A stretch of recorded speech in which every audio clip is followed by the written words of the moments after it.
रास्ते में रेल की पटरी थी, वहां से रेलगाड़ी के सुनीता और उसकी माँ पटरी के पास रुक गई। तभी सुनीता की नजर रेल की पटरी पर पड़ी। उसे वह पटरी टूटी हुई लगी। सुनीता की माँ पटरी देखकर बोली, यह पटरी तो टूटी है। दोनों इधर उधर देखने लगी। रेलवे स्टेशन भी दूर था।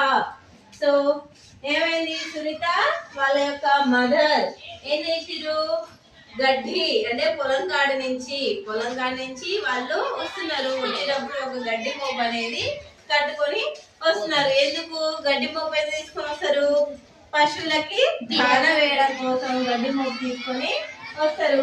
అలాగా సునీత వాళ్ళ అమ్మ ఇద్దరు పొలం కాడికి వచ్చేటప్పుడు గడ్డి మోపు ఎత్తుకొని వాళ్ళు వెళ్ళే మార్గము ఎలా ఉంది, రైలు పట్టాలతోటి ఉన్నది. ఆ రైలు పట్టాలు దాటి వాళ్ళ ఇంటికి వెళ్ళాలి.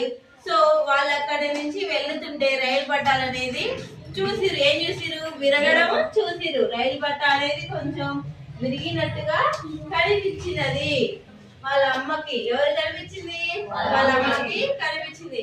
ఈ రైలు పట్టా టూట్ గయి అంటే ఏంటిది, విరగడము, టూట్ గయి.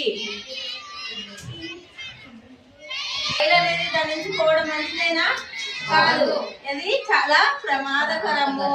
సో ఈ నుంచి రైలు వచ్చే సూచనలు కనబడుతున్నాయి. మనకి ట్రైన్ సౌండ్ అనేది ఎంతో దూరంగా ఉన్నప్పుడే మనకి అర్థమవుతుంది ఖచ్చితంగా ఇప్పుడు ట్రైన్ అనేది వస్తుందని. రైల్వే స్టేషన్ వాళ్ళ ఉన్న దారికి చాలా దూరంగా ఉన్నది. సో వాళ్ళు ఎలాగైనా ఈ మెసేజ్ ని ఆ యొక్క ట్రైన్ డ్రైవర్ కి అందజేయాలని అనుకున్నారు. ఎలా అందజేసిరు, तभी सुनीता ने रेलगाड़ी को आते देखा, वह होने वाली दुर्घटना को सोचकर कांप उठी. సో సునీత రైలు సౌండ్ విని రైలు వస్తుంది అనేది అర్థం చేస్తుంది.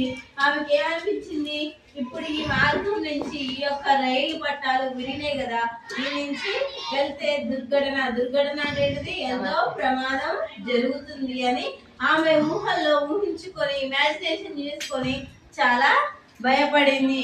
తవి ఉసే ఏక్ ఉపాయ్ సూझा. అంతలో ఆమెకి ఒక ఆలోచన అనేది, బస్సు కో దేఖర్ వాహన్ రుక్ జాతే హై.